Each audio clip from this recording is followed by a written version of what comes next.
मंगल प्रमथनाथ महेश्वराय मंदार पुष्य बहुपुष्य सुपूजिताय तस्मै मकाराय नमः शिवाय शिवाय गौरी वदनाब्ज वृंद सूर्याय दक्षाध्वरनाशकाय श्रीनीलकंठाय वृषध्वजाय तस्मै शिकाराय नमः शिवाय वसिष्ठ कुम्भोद्भगौतमाय मुनीन्द्रदेवार्चितशेखराय चन्द्रार्कवैश्वानरलोचनाय तस्मै वकाराय नमः शिवाय यज्ञस्वरूपाय जटाधराय पिनाकहस्ताय सनातनाय दिव्याय देवाय दिगंबराय तस्मै यकाराय नमः शिवाय पंचाक्षरमिदं पुण्यं यः पठेत शिवसन्निधौ शिवलोकमवाप्नोति शिवेन सह मोदते।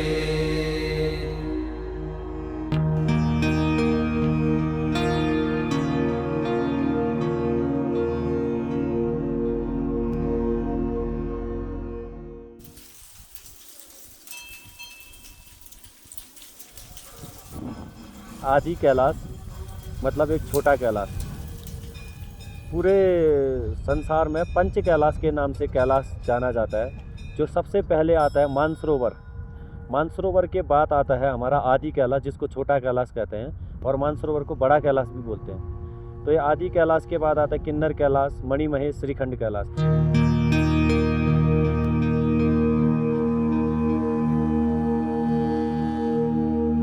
जहाँ पांडव गए हैं वहाँ ऋषि वेदव्यास जी पक्का गए हैं, तभी उन्होंने महाभारत की रचना की है। महादेव की सौगंध, जब मेरे बाणों की वर्षा होगी तो अग्नि बरसेगी।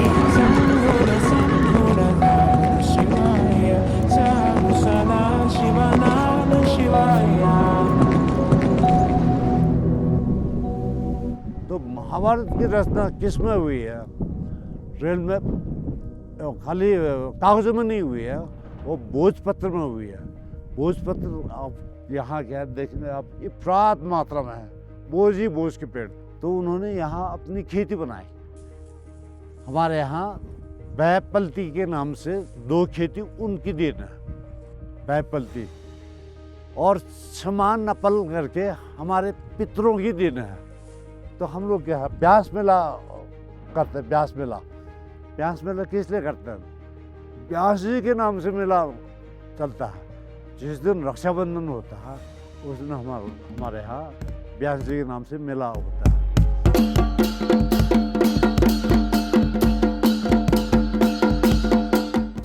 पहले दिन हम औरात करता है, बिना खाए पिए पूजा पाठ कर लिया।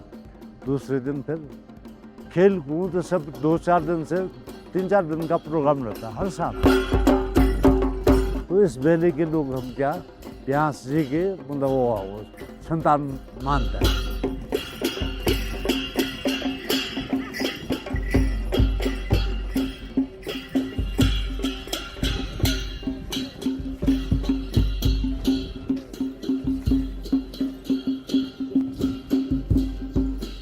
पिथौरागढ़ डिस्ट्रिक्ट के धारचूला विधानसभा में ये पड़ता है, ब्यास वैली क्षेत्र में।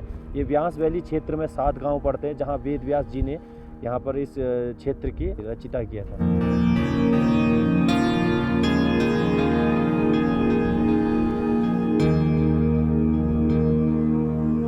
ये वैली ब्यास वैली क्यों पड़ा? हमारे ऋषि वेद व्यास जी जिन्होंने महाभारत की रचना की थी, तो वो इस वैली में रहा करते थे, उनका आना जाना रहता था।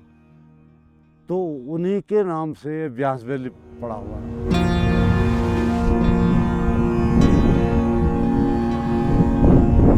आदि कैलाश का महत्व आप लोगों को मालूम होना चाहिए।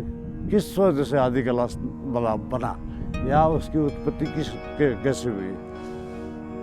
कहा जाता है कि भगवान शिव के अनन्य भक्त रावण ने आदि कैलाश में घोर तपस्या की थी, जहां उन्हें 10 सिरों सहित अपार शक्ति और बल प्राप्त हुआ था। वंदे देव उमापतिं सुरगुरुं वंदे जगत्कारणं वंदे पन्नगभूषणं मृगधरं वंदे पशूनां पतिं वंदे सूर्य शशांक वहिनयनम। भोलेनाथ जी रहते हैं कहाँ? कैलाश पर्वत में।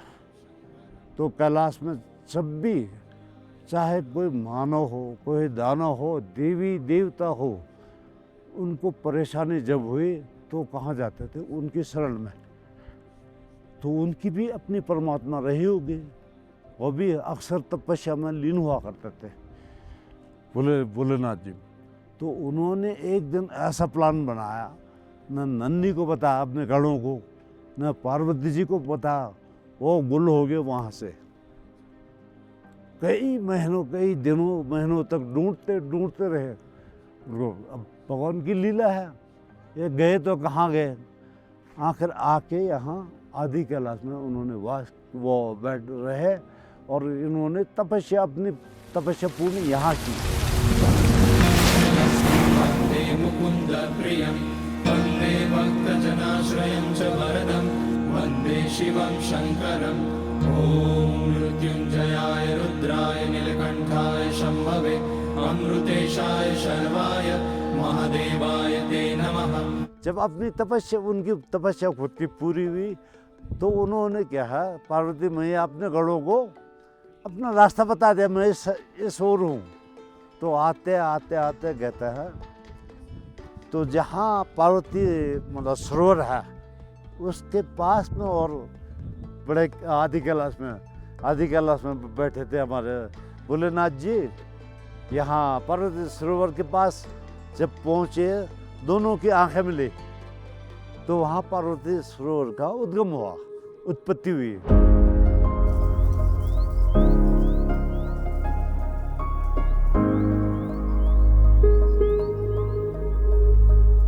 हम हिंदी में पार्वती सरोवर कहते हैं, लेकिन हम लोग पिंचिती के नाम से जानते हैं। पिंचिती मतलब हमारे भाषा में किसी के उसके थ्रू दिया हुआ, पिंती के थ्रू दिया हुआ, कहने का मतलब किसी के मतलब आशीर्वाद से दिया हुआ। और जो आदि कैलाश में हमारे पास दो कुंड है, एक पार्वती सरोवर है, एक गौरी कुंड है। तो कहते हैं बड़े कैलाश में बड़ा कैलाश और ये मानसरोवर, या हम आदि कैलाश, पार्वती सरोवर। हमारे लोकल भाषा में जो बड़े कैलाश को भी घंगरी कहते हैं, यहाँ आदि कैलाश को भी घंगरी के नाम से जाता है। शुद्धता तो इतनी है, हम लोग जब वो करते हैं ना, हम लोग अस्थि ले जाता है, हम लोग वहीं ले जाता है। गौरी कुंड को शिव जी ने अपने जटाओं से बनाया था, वैसे ही गौरी कुंड है, वहाँ पर शिव भोलेनाथ के ठीक चरणों पे है, जो ठीक जड़ पे है। और पार्वती सरोवर मंदिर के ठीक सामने पर वो पार्वती सरोवर है। यहाँ भगवान जैसे भोलेनाथ जी जैसे का तपस्या यहाँ आदि कैलाश में पूर्ण हुई है, उससे बड़ा चीज क्या हो सकता है। नमस्ते भगवन् विश्वेश्वराय महादेवाय त्र्यंबकाय त्रिपुरांतकाय त्रिकाग्निकालाय कालाग्निरुद्राय नीलकंठाय मृत्युंजयाय सर्वेश्वराय सदाशिवाय श्रीमान महादेवाय नमः। यहाँ केवल जो पुजारी होते हैं हमारे गांव के लमा लोग करते हैं, उनके अलावा कोई पुजारी वहाँ पूजा नहीं कर सकता है। तो हमारे लमाओं के थ्रू ही पूजा होता है। मोदी जी आए थे तो हमारे लमाओं ने उनकी स्वागत की, उनकी पूजा पाठ की, अपने हमारे लोकल उसके रीत रिवाज के अनुसार मोदी जी का भी पूजा संपन्न उन्होंने किया था। कपाट क्या है, जून 1 के बाद भी मतलब खुला करते थे। अब लास्ट ईयर से जैसे यात्रीगण ज़्यादा आने लगे तो इस साल भी पहले आए, लेकिन कपाट नहीं खोला, क्योंकि हमारे लोकल जो लामा लोग होते हैं उनकी पूजा पाठ के बगैर तो हम कपाट भी नहीं खोल सकता। इसलिए हमारा कल का डेट 12 तारीख को 12 महीने से कपाट खोलने का कल हम लोग प्रोग्राम बना रहे हैं। सारे जा रहे हैं अपनी पगड़ी हगड़ी लगा के लमाओं के साथ, पूजा पाठ होगा अपने हमारे कल्चर से, विधि विधान के अनुसार वो कपाट खोलेंगे और यात्रियों का दर्शन होना शुरू हो जाएगा। ओम नमः शंभवाय च मयोभवाय च नमः शंकराय च मयस्कराय च नमः शिवाय च शिवतराय च। ओम त्र्यंबकं यजामहे सुगन्धिं पुष्टिवर्धनम् उर्वारुकमिव बन्धनान् मृत्योर्मुक्षीयमामृतात्। कूटी गांव में हम आपका स्वागत करते हैं।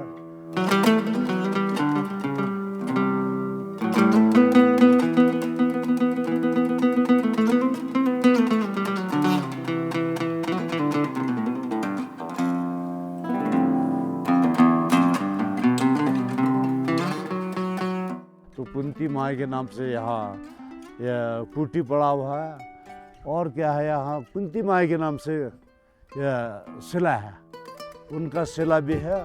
पहाड़ भी कुंती माई, कुंती पर्वत कहते हैं यहाँ, और कुंती शिला है यहाँ। तो आप आगे बढ़ते हो यहाँ से, आदि कैलाश जाता है तो पांच पांडव पर्वत है, पांडव पर्वत। तो यहाँ हमारे कूटी में पहले बोलते हैं ये हमारे पांडव जी उनके अज्ञात वास के दौरान ये लोग यहाँ आए। तो यहाँ जो किला है सामने उसको पांडव किला कहते हैं।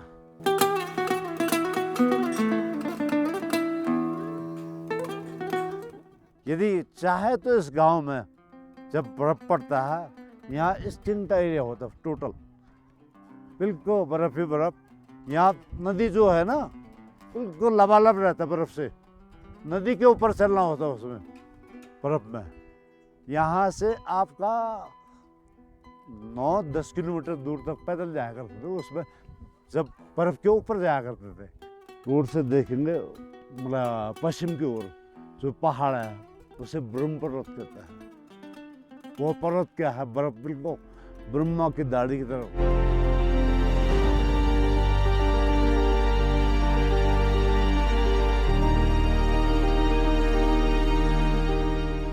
निकुर्च नाला कहता है। निकुर्च नाला में क्या है, हमारा पहले व्यापार चलता था सन 62 से पहले। जब 62 वार हुई तब वहाँ से बंद हुआ। यहाँ मंडी हुआ करता था, हमारे गांव के लोग वहाँ जाते थे मंडी में, और ऊपर से जो तिब्बतन वहाँ आया करते थे, वहाँ व्यापार हुआ करता था।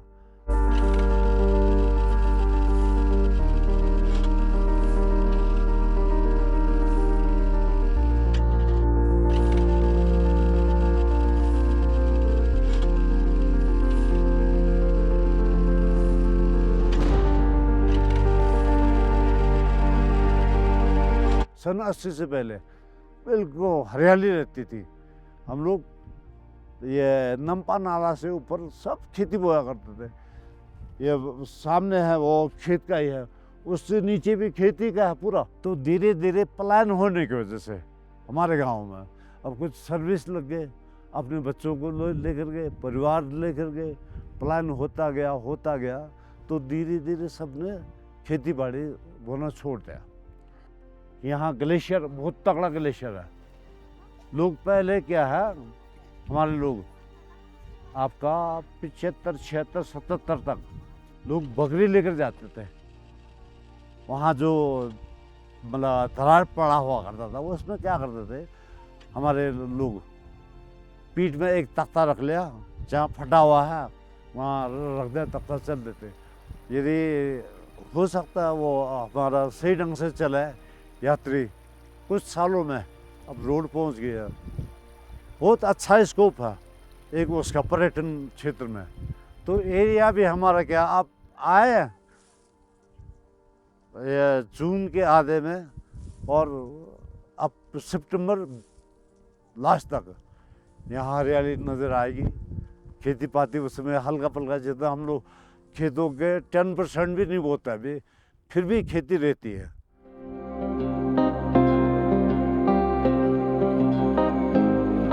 छः महीना यहाँ खेती पाती कर लिया, अपना वो कर लिया, उसके बाद क्लोज कर लिया गांव में, क्योंकि यहाँ बर्फ़ बहुत ज़्यादा पड़ता था।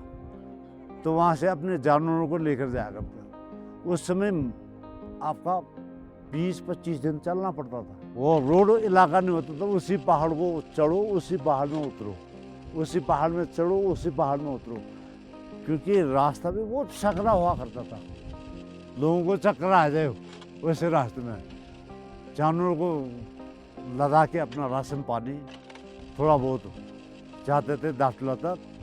और 6 मंथ वहाँ रहने के बाद जब यहाँ बर्फ़ पिघलना शुरू होता था तब हम लोग ऊपर आया करते थे। हो सकता प्लान रुक जाए, धीरे धीरे रोड आगे आ गया है तो हो सकता है यहाँ ये यात्रा का इसको बढ़ जाए, तो हमारे बच्चे होटल दुकान चलाए कुछ करे, इस तरह से रोज़गार मिलने की पूर्ण संभावना हमें हो रही है। अब हो सकता है 2-4 साल में काया पलट हो जाए, यहाँ लोग मकान अच्छे बना लें या यहाँ बिजली पहुँच जाए। अब टावर तो पहुँच गया है जियो का, लेकिन सही ढंग से चलता नहीं अभी तक, तो शायद बाद में हो सकता चल जाए। हर चीज़ की सुविधा हो तो लोग आने लगेंगे। होम स्टे तो तकरीबन है हमारे गांव में, 5-6 होम स्टे है। यहाँ एक हमारा ये सामने है छोटा भाई का होम स्टे है, लोपो होम स्टे करके है, हमारे नातिन के नाम से। बस पीढ़ियों के लिए बहुत अच्छा रहेगा। जैसे मोदी जी लास्ट ईयर आए, वहाँ से आपके अक्टूबर-नवंबर तक यात्री चलते रहे, आते रहे लोग।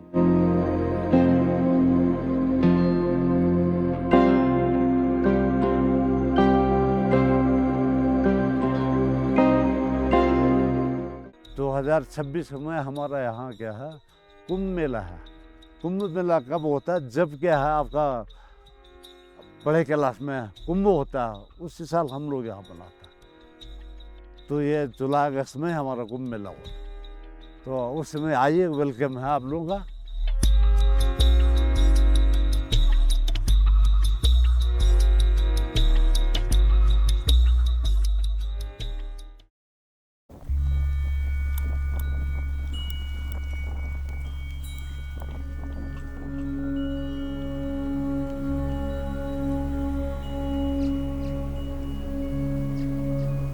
ये है नाभिडंग की पावन धरती आदि कैलाश का।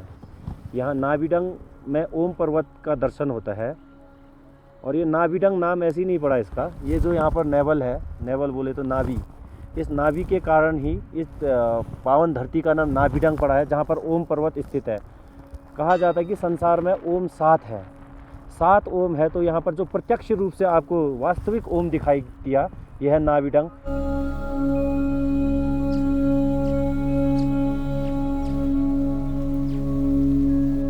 ये आपको ये सतयुग के टाइम से खोज किया गया नहीं है।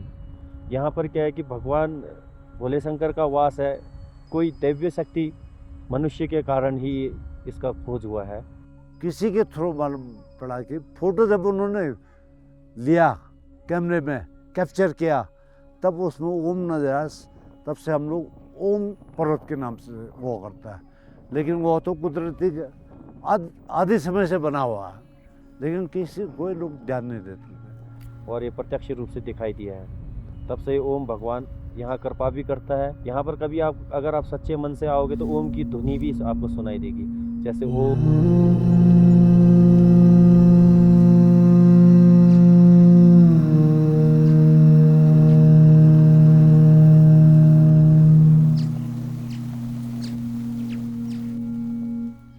ओम पर्वत जाता है, काला पानी रूट है, वहाँ काला पानी मंदिर है, काली मंदिर, तो वहाँ भी हम लोग न्यूटंग के नाम से जानते हैं, वहाँ भी पूजा करते हैं। तो इधर उससे पहले नसती कहते हैं, नसती नाम जगह एक नाला बहता है, वहाँ ऋषि वेद व्यास जी का गुफा है, वहाँ भी रहे ऋषि वेद व्यास जी। और इससे 9 किलोमीटर आगे हमारा लीपू पास है, 9 किलोमीटर आगे लीपू पास है, जिससे इंडिया गवर्नमेंट कोशिश कर रही है कि लीपू पास से आपको कैलाश मानसरोवर का दर्शन किया जाएगा। आदि कैलाश के पावन धरती पे आप सभी श्रद्धालुओं का बहुत बहुत धन्यवाद, हार्दिक स्वागत है। नागेन्द्रहाराय त्रिलोचनाय भस्मांगरागाय महेश्वराय नित्याय शुद्धाय दिगंबराय तस्मै नकाराय नमः शिवाय।